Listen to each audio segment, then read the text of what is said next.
আসসালামু আলাইকুম। আমরা চলে আসলাম মুরারবন, হবিগঞ্জ, সোনারঘাট। এখানের মধ্যে হযরত সৈয়দ সিফা সালাহ নাসিরউদ্দিন রহমাতুল্লাহি আলাইহি সাহিত্য অবস্থায় আছেন। ওই হচ্ছে ওনার রোজা মুবারক।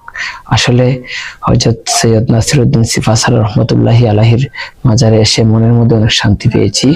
এই হচ্ছে হযরত সৈয়দ সিফা সালাহ নাসিরউদ্দিন রহমাতুল্লাহি আলাইহির মাজার, এবং আরো 120 জন ওলিয়া উলিয়াগণ ওনার সাথে শাহিত অবস্থায় এখানের মধ্যে আছেন, এবং এখানের মধ্যে এসে মনের মধ্যে অনেক শান্তি পেয়েছি আমরা।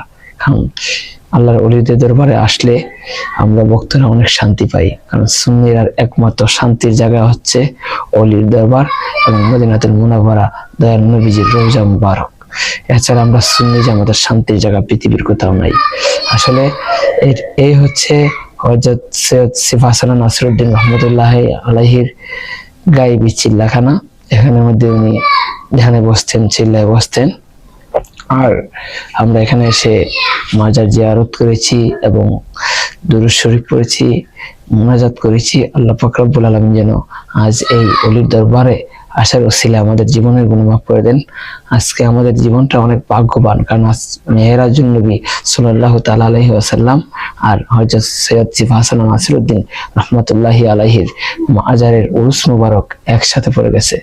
আসলে এখানের মধ্যে আসতে পেরে আমরা নিজেকে ভাগ্যবান মনে করি, কারণ আমার জীবনের প্রথম 360 জন ওলিয়া উলিয়ার সাথে আসা, ওলিদের মাজার জিয়ারত এই জীবনের প্রথম আমি আসলাম।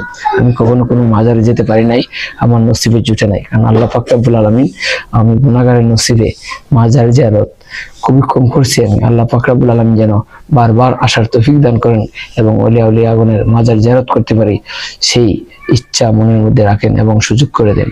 আসলে আমি গুনাহগার হিসাবে এখানে আসতে পেরে যে অনেক ভাগ্যবান মনে করছি।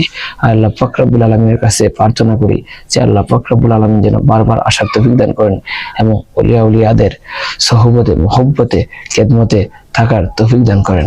আমিন। আসসালামু আলাইকুম। আমরা চলে আসলাম মুরারবন, হবিগঞ্জ, সোনারঘাট। এখানের মধ্যে হযরত সৈয়দ সিফা সালাহ নাসিরউদ্দিন রহমাতুল্লাহি আলাইহি সাহিত্য অবস্থায় আছেন। ওই হচ্ছে ওনার রোজা মুবারক। আসলে হযরত সৈয়দ নাসিরউদ্দিন সিফা সালাহ রহমাতুল্লাহি আলাইহির মাজারে এসে মনের মধ্যে অনেক শান্তি পেয়েছি। এই হচ্ছে হযরত সৈয়দ সিফা সালাহ নাসিরউদ্দিন রহমাতুল্লাহি আলাইহির মাজার, এবং আরো 120 জন ওলিয়া উলিয়াগণ ওনার সাথে শাহিত অবস্থায় এখানের মধ্যে আছেন, এবং এখানের মধ্যে এসে মনের মধ্যে অনেক শান্তি পেয়েছি আমরা। কারণ আল্লাহর ওলিদের দরবারে আসলে আমরা ভক্তরা অনেক শান্তি পাই, কারণ সুন্নির আর একমাত্র শান্তির জায়গা হচ্ছে ওলির দরবার।